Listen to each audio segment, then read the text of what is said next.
You are about to hear The Glass Menagerie by Tennessee Williams, narrated by Joseph Kent. Copyright 2018 BN Publishing.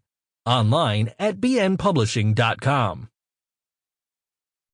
Scene 1.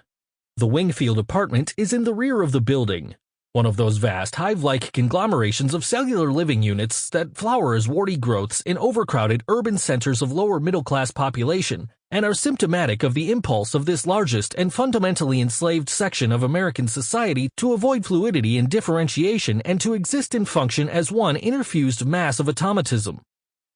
The apartment faces an alley and is entered by a fire escape, a structure whose name is a touch of accidental poetic truth, for all those huge buildings are always burning up with the slow and implacable fires of human desperation. The fire escape is included in the set, that is, the landing of it and the steps descending from it. The scene is memory and is therefore non-realistic. Memory takes a lot of poetic license. It omits some details, others are exaggerated according to the emotional value of the articles it touches, for memory is seated predominantly in the heart. The interior is therefore rather dim and poetic. At the rise of the curtain, the audience is faced with the dark, grim rear wall of the Wingfield tenement.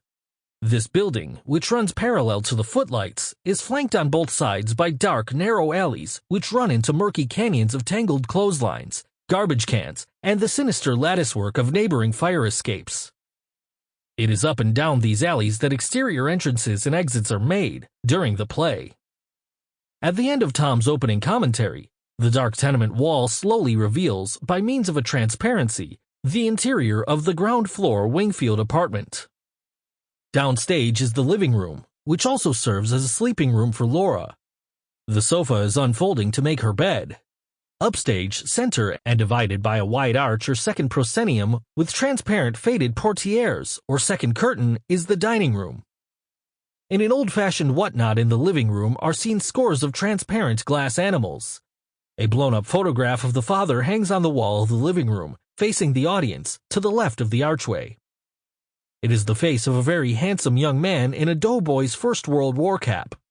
He is gallantly smiling, ineluctably smiling, as if to say, "I will be smiling forever." The audience hears and sees the opening scene in the dining room through both the transparent fourth wall of the building and the transparent gauze portieres of the dining room arch. It is during this revealing scene that the fourth wall slowly ascends out of sight. This transparent exterior wall is not brought down again until the very end of the play, during Tom's final speech. The narrator is an undisguised convention of the play. He takes whatever license with dramatic convention is convenient to his purpose. Tom enters dressed as a merchant sailor from the alley, stage left, and strolls across the front of the stage to the fire escape. There he stops and lights a cigarette. He addresses the audience. "Yes, I have some tricks in my pocket. I have some things up my sleeve, but I am the opposite of a stage magician. He gives you illusion that has the appearance of truth. I give you truth in the pleasant disguise of illusion. To begin with, I turn back time. I reverse it to that quaint period, the 30s, when the huge middle class of America was matriculating in a school for the blind. Their eyes had failed them or they had failed their eyes, and so they were having their fingers pressed down forcibly on the fiery Braille alphabet of a dissolving economy. In Spain there was a revolution. Here there was only shouting and confusion. In Spain there was Guernica. Here there were disturbances of labor, sometimes pretty violent in otherwise peaceful cities such as Chicago, Cleveland, St. Louis.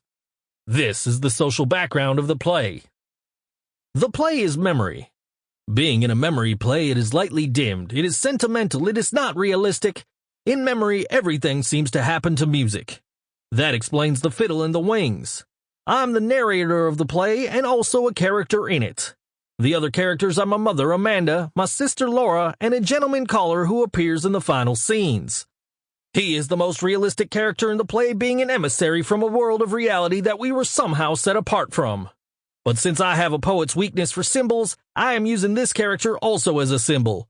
He is the long-delayed but always expected something that we live for. There is a fifth character in the play who doesn't appear except in this larger-than-life photograph over the mantel. This is our father who left us a long time ago. He was a telephone man who fell in love with long distances.